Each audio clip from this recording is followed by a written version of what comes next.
Hello, and welcome to The Canadian Story, where we discuss what Canada is, what Canada could be, and what Canada should be.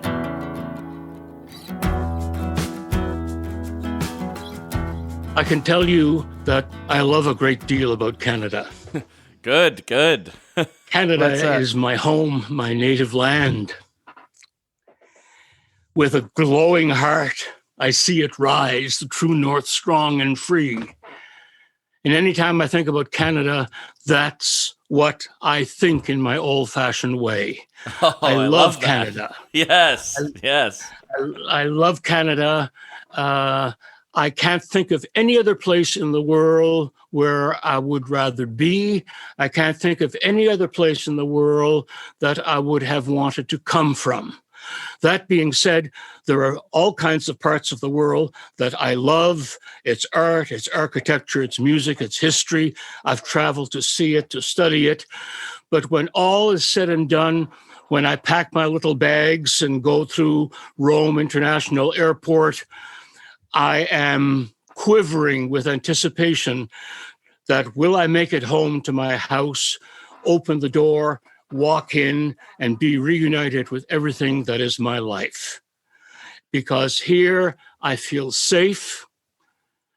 I feel that there is room in this country for me to bring back all the culture and excitement that I experienced around the world, and I bring it back here, put it in my house. It surrounds me with books, with pictures, with music, with all kinds of things. And that's what I love about Canada. It's my safe haven. I trust Canada.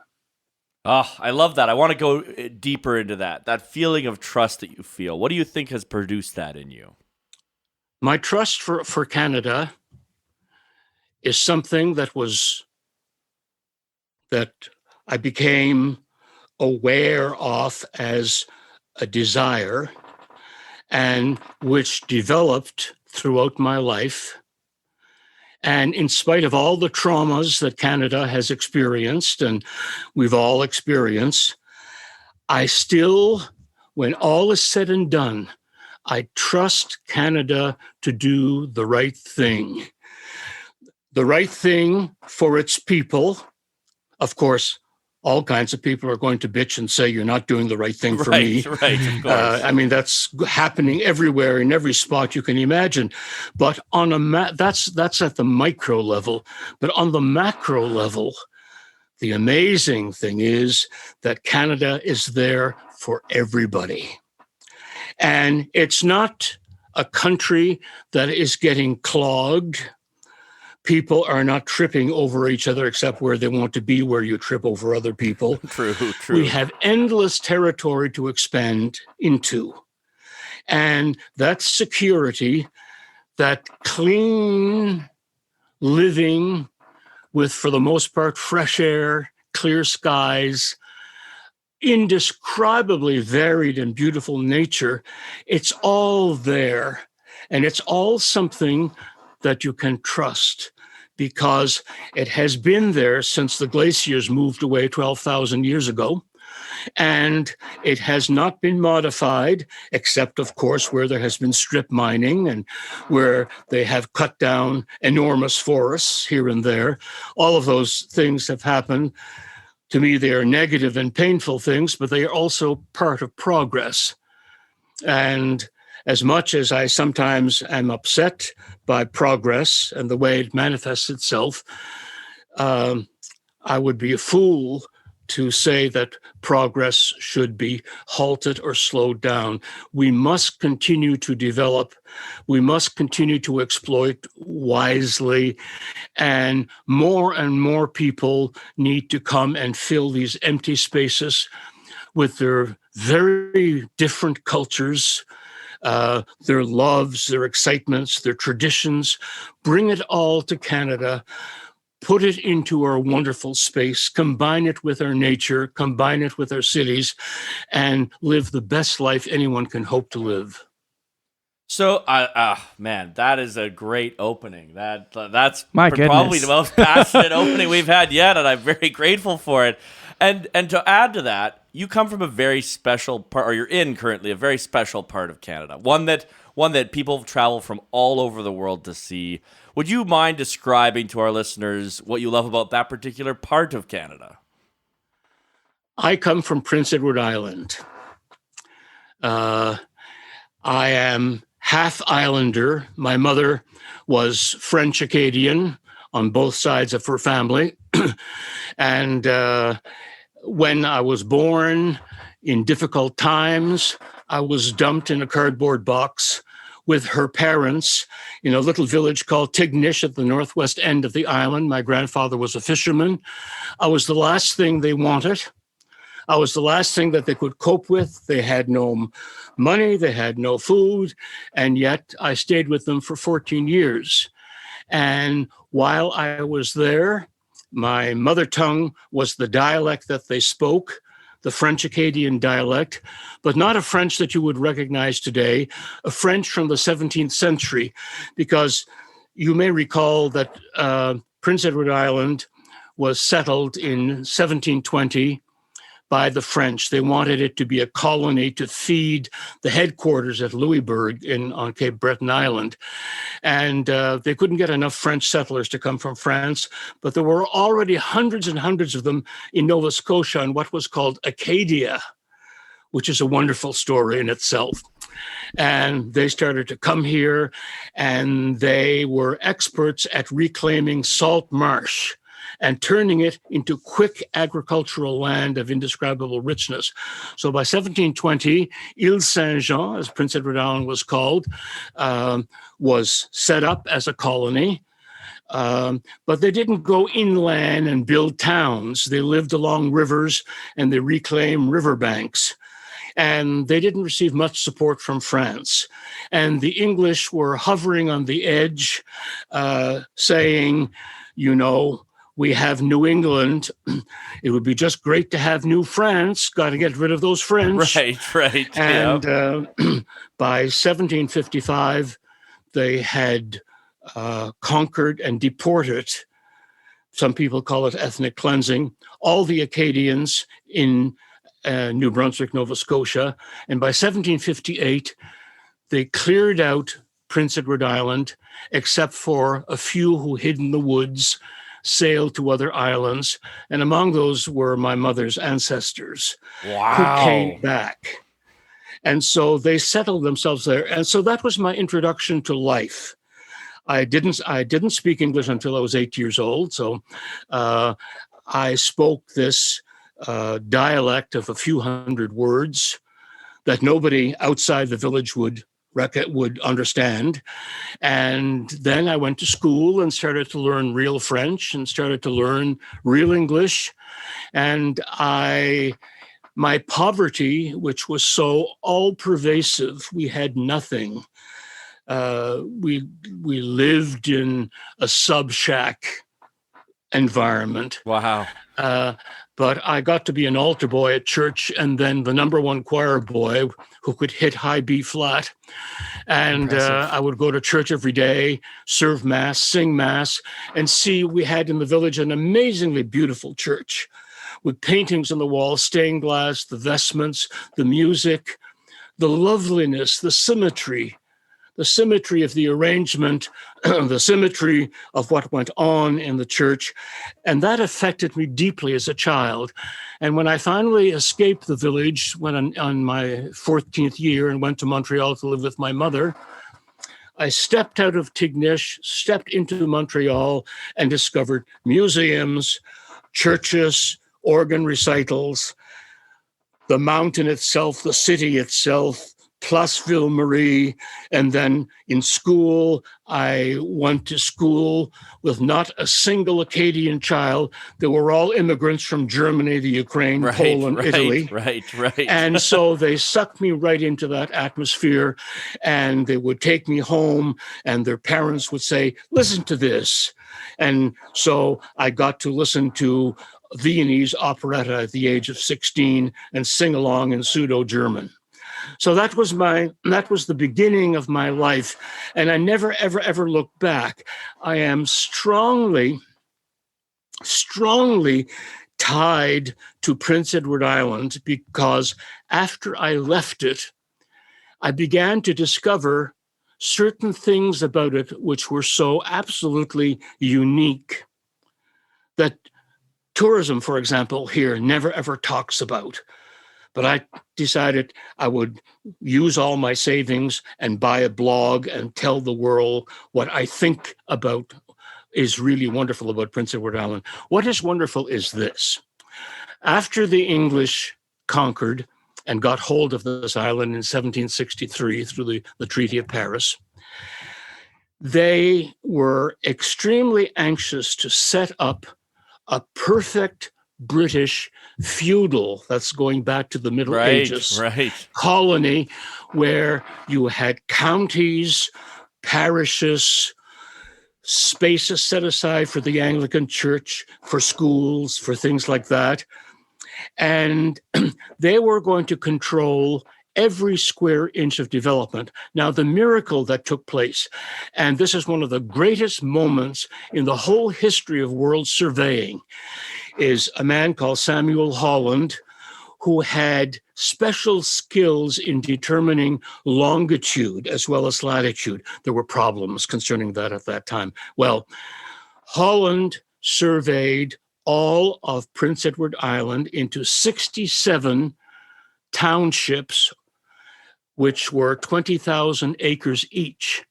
And they went across rivers and forests, and they imposed this massive geometry all aligned to the magnetic north of 1764. Wow. So the whole island was divided that way, and all settlement, and it did not fail. They had troubles, mind you, but all settlement had to fit inside those 18th century lines, which were the lines of the European Enlightenment, which were the lines that they got from the Roman architect Vitruvius, who wrote descriptions of how to set up a town in the wilderness. So Charlottetown is a Roman city. Wow. It has survived flawlessly as that. And you can still visit Charlottetown today and see the original boundary, Euston Street, which was on the north. And because the Romans said you could not bury people in the city, the place for the hangman and the cemetery were just across from Euston Street, handy to the city, but not in the city because it would pollute it. And so we're so tiny, our whole population is 140,000. Can you believe? That's a Toronto city block, for heaven's sakes. Right. And here we are, 140,000 people, all interconnected genetically, with resentments and loves that go back to the 18th century. The Catholics hate the Protestants hate the Catholics, but they all work together to make this the tourist paradise that everybody comes to visit. But what we have is, because of that survey, because every property that was given to every settler was fitted into those 18th century lines, they did not break the rules. All of PEI, when you fly over it and you see those gorgeous geometric fields and a little packet of forest and everything is packaged, that is an 18th century artifact. So what I preach about, and nobody wants to listen to me, I think they're faintly embarrassed when I get going this in public lectures. I foam at the mouth about it. PEI is an 18th century artifact. We were created by the mind of the European Enlightenment, going back for inspiration to ancient Rome. And we brought it all here, and the evidence is there. It's all there.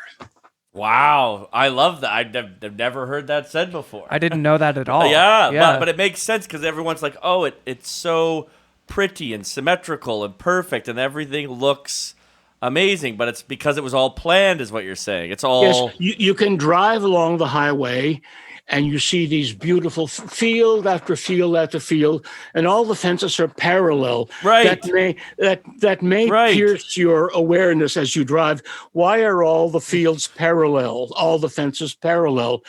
And then you Google it, And all of a sudden you see, my God, all the lines are parallel. It's a Right. whole geometric exercise. It's not like anything else in the rest of Canada anywhere. It is a man-made human artifact. Wow. I love that. And so what's it like what is it like to live in that artifact? Like what does that do for your sense of self? It probably makes things feel more orderly and more like they make sense and Well, I think I'm obsessively, compulsively control freak. right. I live by myself with my books and my pictures. Everything is ordered. I have 7,000 or 8,000 books. If you ask me for a book, it will take me seconds for me to go and find it. It's as if they had call numbers on them. Right. And everything is organized. My garden outside, when I moved here, I tore down a barn and I created a formal garden inspired by Rome with a fountain built into a wall, and created my own little Roman villa in Belle River, which is 50 kilometers from Charlottetown. And Charlottetown, the most perfect city plan in all of Canada. I'm not exaggerating. One could argue this quite fiercely over long periods of time. Right. So what is it about I'm very fascinated by Rome. I spend a lot of my time reading and thinking about it too. So I love that we're talking about this. What do you think it is about Rome that so inspired these Enlightenment people to bring order in a way that hadn't happened in the Dark Ages for a while and bring that to Canada? Well, what happened has all been very, very clearly documented. After the fall of Rome, there was the period of the barbarians, who are all the people who are the people of modern Europe. They settled down and became all the nations of Europe. In the process, they smashed the Roman Empire, and Latin and Greek and Latin literature survived in handwritten manuscripts and scrolls in medieval monasteries. That's the miracle of the Middle Ages. The other miracle is the invention of Romanesque and Gothic architecture, Gothic especially. And so they carry that knowledge. And then in Florence, it started in the 14th century, but it speeded up hugely in the 15th century. There was this rebirth of interest in the architecture of ancient Rome, in ancient Roman city planning. They discovered the 10 books of architecture of the architect Vitruvius, and they, in their Italianate way, shook their arms and said, what does he mean? What is this? What is Ionic? What is Corinthian and Doric? And they figured it all out, and they published in their own books. And those books were published and went all over Europe, and Europe became a new Rome. All the buildings were classical. They imitated Roman drama. They imitated Roman poetry. They studied Latin and dug up all the original manuscripts. And this culminated in the 1700s during the period of the Enlightenment, which was also an exciting period in itself, because in the Enlightenment were the seeds of romanticism, of emotion, and of revolution. And we all know how that ended in 1789. And so there's this whole path that goes to ancient Rome that formed what we look at. For example, I live in an 1890 farmhouse, but if you were to visit it, I would show you inside and out all the moldings and the arrangements of things that are taken from Rome through the Renaissance, through the Enlightenment. And it was the people of the Enlightenment, the British of the 18th century, who settled the colony here, and they brought the literature with them, they brought Greek and Latin with them, and the whole way of thinking about how do we carve out a new country in this wild world. Well, everybody had a paperback copy of Vitruvius in his back pocket. And they'd flip to the pages. Vitruvius says, look for water, look for drainage, look for this, look for that. And then they wrote their own little handbooks based on Vitruvius and his suggestion that, one of the best designs for a town was a Roman camp, center of activity, and then measured grid of streets where you put all the people, the soldiers, and in a town, the people. And that's how I feel Prince Edward Island is a product of the 18th century more than any other place in North America. And you can argue, well, Savannah, Georgia is just as beautiful as Charlottetown because it was laid out in the same way. Toronto was partly laid out in the same way. But what we have here is the fact that we are incredibly tiny. Yes. And we are incredibly geometrically perfect. And we have an absolutely glorious 18th century city, which has survived and which the administration of Charlottetown, in its wisdom, continues to preserve. So we've got all of that here, and we are an artifact. Now, none of what I've told you so far in our talk appears in tourism literature. No, none. Not a single bit of it. It's all Anne of Green Gables, Anne of Green Boredom. And so you're telling me you don't like Anne of Green Gables? I loathe Anne of Green Gables. So do I. Let me tell you why. Okay. When I was a little boy with my grandparents, the local librarian, who was my first mentor and did incredible things for me, sent me home and said, this is a story about a girl who went to live with old people who didn't want her. She knew very well everybody in the village knew I wasn't wanted. Right. And she said, read this story. Well, I took Anne of Green Gables home. And that's probably when I had the first major depression of my life. Because this horrible old bitch of Marilla, who was just like my grandmother, never stopped complaining. And no Uncle Matthew, just my violent grandfather. I just saw myself as a depressed Anne, and Green Gables was Tignish, and I couldn't bring myself to finish the book. And I have never been able to understand why it is world famous. It is world famous. It is one of the greatest books ever written, but I am completely locked out of it because of that barrier of being unwanted. Right. And not wanting to be another Anne. Now, she is our most famous citizen in PEI. Yep. There are lots of marvelous people who have been famous in PEI, but nobody knows about them. Anne is our most famous citizen. You go downtown in Charlottetown, and these girls get summer employment to whip around with a red wig, and sing little Anne ditties and wiggle around, and the tourists suck this up like you wouldn't believe. Now, the Acadians, who are our minority ethnic group here, also have their heroine. And she was invented for them in the 1840s by the American poet Longfellow, who wrote an incredibly long poem in a very complicated rhythm and meter called Evangeline. And it was a story about a girl being deported in 1755 and going to search for her lover and finally finding him in Louisiana.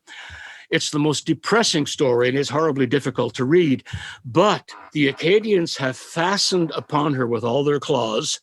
And now there's the Acadian region in PEI, total utter fantasy, the Evangeline region. Instead of calling it the Acadian region, it's the Evangeline, Région Evangeline. Well, why? An American poetic heroine created for an American audience in the 1840s, becomes our most famous French Acadian citizen on PEI, and the name Evangeline crawls everywhere along with Anne. I find this, one thing that upsets me terribly about PEI is the fact that we seem to have chosen fantasy figures, imaginary creatures to be our ambassadors to the world. Right, yeah. So Anne is worshipped in Japan, for heaven's sakes. She's spreading into China. Soon, I'm sure she'll hit Siberia.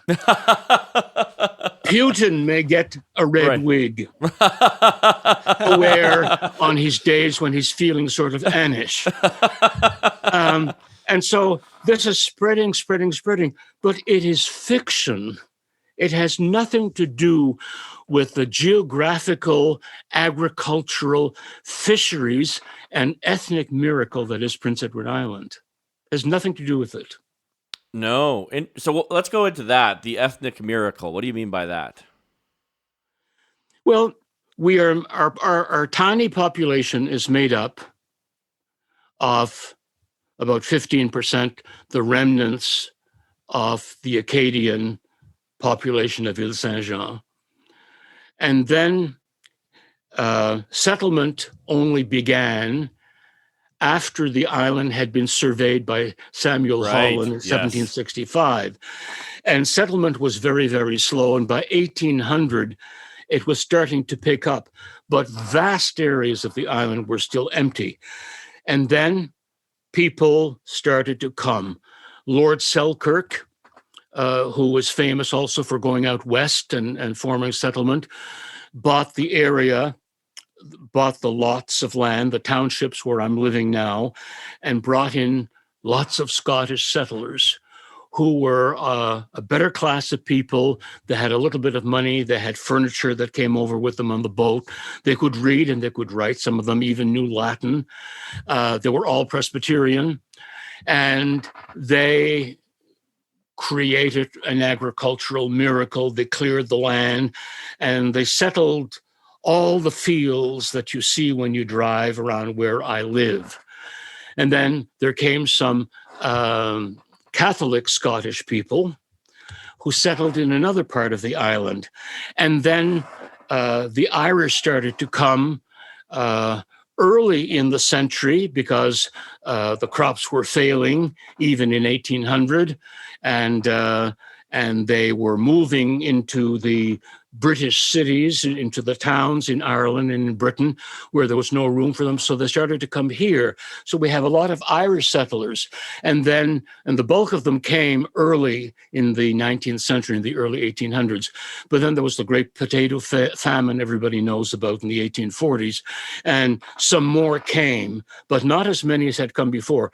So we have Acadian and Irish and Scottish, Catholic, Scottish, Protestant, and a small minority of English people from England. There was never a great quantity of them here.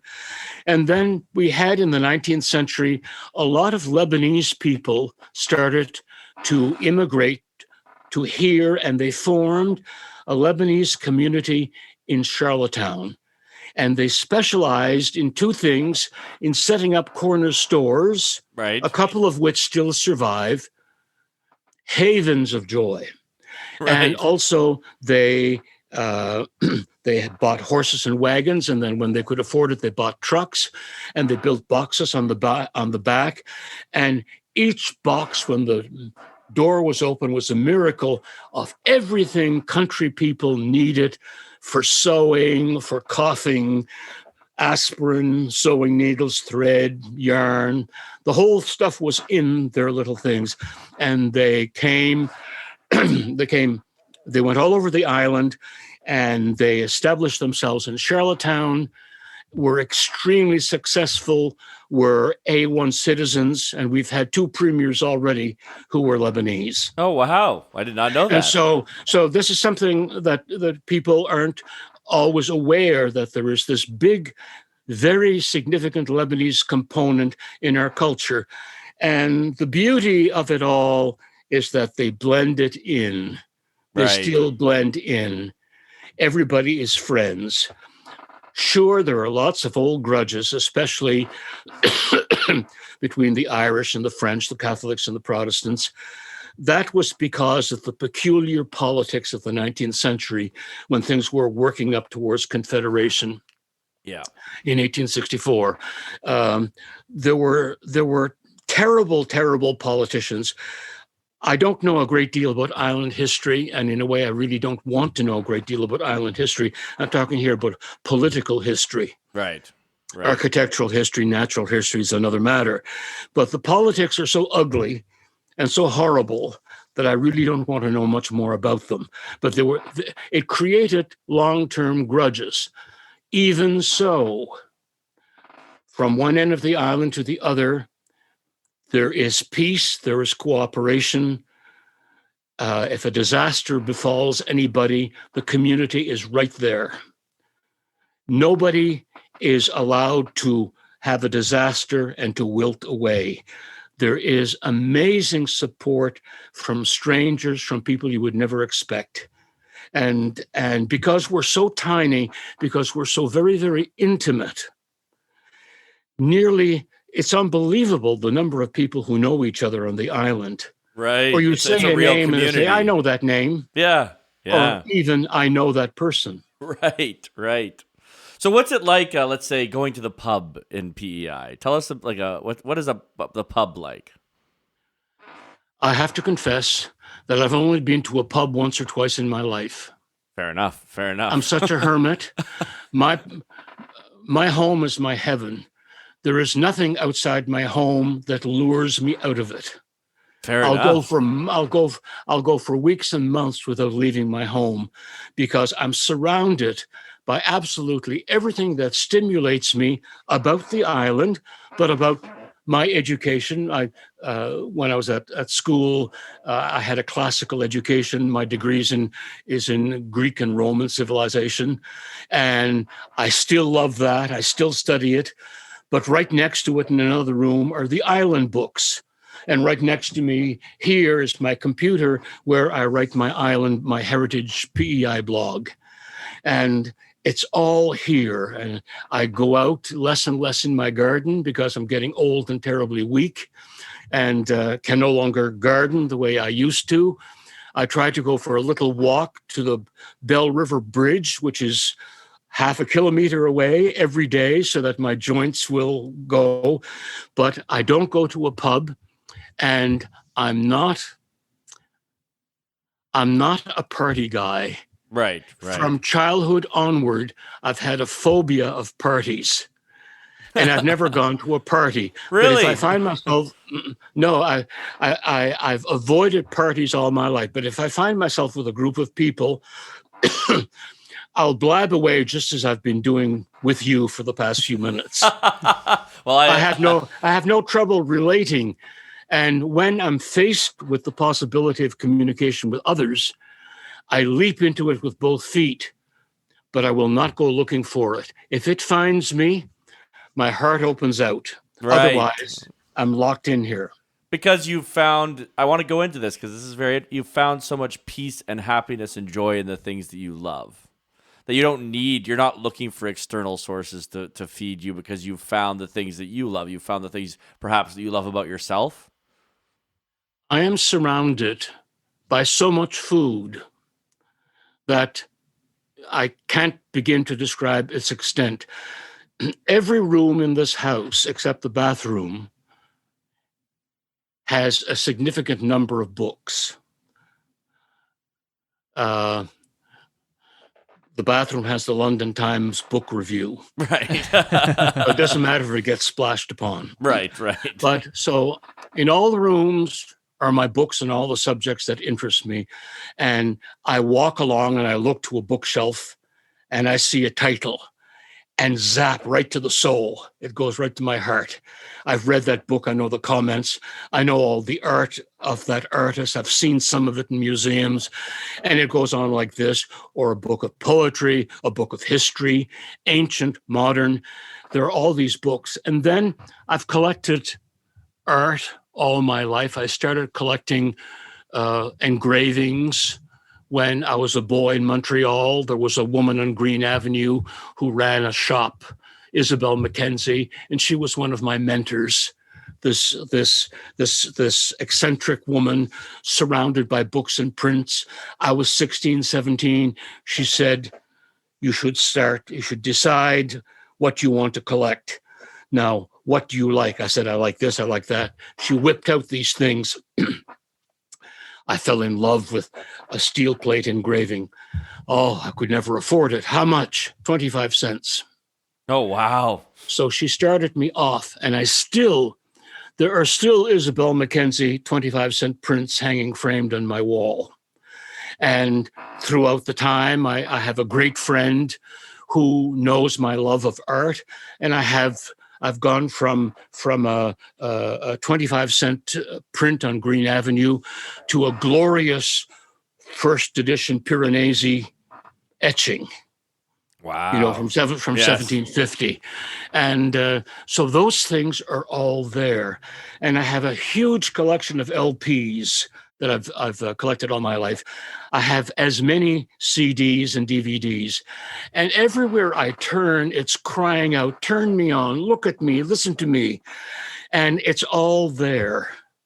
And with the pleasure, as I get old now, and, you can't help but think the end is near, I realize that my whole life was spent telling stories about art and history to people as a public lecturer, and also 18 years as a university lecturer. And I would go into class with my color slides, and I would pour my heart out to them about the Parthenon in Greece, or about a little Scottish settler central chimney house in Monticello over here in PEI. And I would tell them why this is the most wonderful thing in the world. And then I would go home and it would evaporate. It was all ephemeral. And it was gone. People took the memories home with them.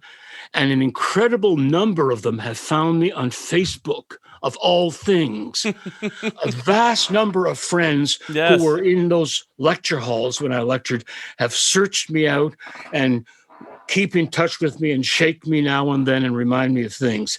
So there was that. So I decided that in the time I have before I die, that I would turn all of my major lectures that I've given in public into beautifully illustrated blogs with a written commentary. And so I bought a domain, and for 2 years, my full-time occupation, my job, I get up, I have breakfast, talk to the cats, and then I sit at the computer and I write and publish my blog articles. And I'm talking about all the ephemera of my whole life as a lecturer. I'm recreating all my major lectures and more in the bargain.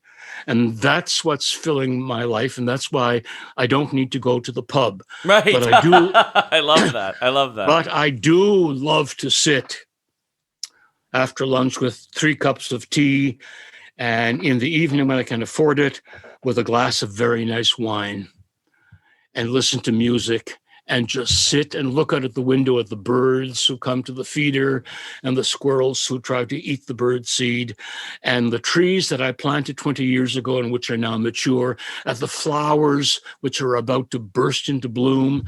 And I tell you that in spite of everything, bouts of ill health and difficulties here and difficulties there, my life is filled, my heart is bursting with joy.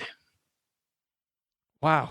I have a question for you. So you've spoken lots about the LPs and the books and everything that you find inside your house that brings you joy. When you open your front door and you step outside, what is it in that plane that catches your heart? Well, I wish I could take you by the hand and lead you out my front door and show you. When you walk out my door, you're instantly faced with what in the Middle Ages they called a hortus conclusus, a locked-in a walled garden, which was also a symbol of the Virgin Mary's virginity. The hortus conclusus, she's always shown in those gardens. And there are walls. My house is very, very close to the highway, and so high wooden walls had to be built, and trees planted all along the perimeter. And in front of the trees are flower beds, and it's divided just like the Roman gardens at Pompeii were divided into 4 parts: north, south, east, west, gravel paths. And there's a vista, the long vista, which a few years ago, if you had visited, there was a fountain built into the wall. It was called the Nymphaeum, copied from the Romans, where there's a lion's head on the wall, and spewing out of its mouth is water into a classical basin and into a huge 200-gallon pool, and it's circulated constantly. And above it, on top, there was a kind of small temple built to accommodate this thing. It was copied from the Romans, but it was all done with PEI rough-cut lumber. Oh, wow. No stone, no plain wood. Everything is there that you would expect to find in Rome, but it's rough-cut PEI lumber. And so my classical visions of the classical garden, where you go out in it, there's a round circular path near the fountain where you sit in furniture, you listen to the music of the water, you watch nature around you, you sip whatever it is you're sipping, munch whatever it is you're munching, and the rationality of my house opens up into the rationality of my formal garden. And when I walk out of my formal garden, there is that absolutely glorious transition into nature. I step into my little community. There's a crossroads. And then there are the farmers' fields. Then there are the sparse houses of my neighbors. And then there are the forests. So we go from the order of my house, which is essentially an intellectual and aesthetic order, into my classical 18th century garden, into the way the island has been exploited by farmers based on the lines of the 18th century, their fields, their trees, and the forests that have survived. And that's what I see when I go out my door. You are an artist with words, my friend. You are an artist with your love of this world. It's beautiful to me. Thank you, because we haven't had a podcast like this with someone who is so capable of articulating their love, not only of their own life, but of the world around them. And that's a real pleasure. That's very kind of you. My love, I tell you, is real. Oh, we can tell. There's not a doubt. There's not a bone in my body that questions that. I guess to summarize, I would say that there is more wisdom in a lot of what you've said about how to be able to appreciate the world in the way that you do, I think is the true path to happiness. I think so too. And I think it's the true path to loving Canada. Yes. It all happens in Canada. Yeah, and yet the whole world is brought here, enriches me, but ultimately Canada is the bed I sleep in. Yeah. Well, and isn't that the Canadian story? Is the whole world comes here, yes, and yet here is something. There we are. There we are. Well, we got to jump on our next one here pretty shortly, but thank you so much, sir. That was a real pleasure. Thank you kindly for talking to me. It was a great pleasure talking to you. Thank you for listening to The Canadian Story. You can find us on Instagram and Twitter at The CAD Story. That's the CAD Story. If you enjoy this podcast, please share it with your friends and family. Let's work together to remind Canadians how great their country is.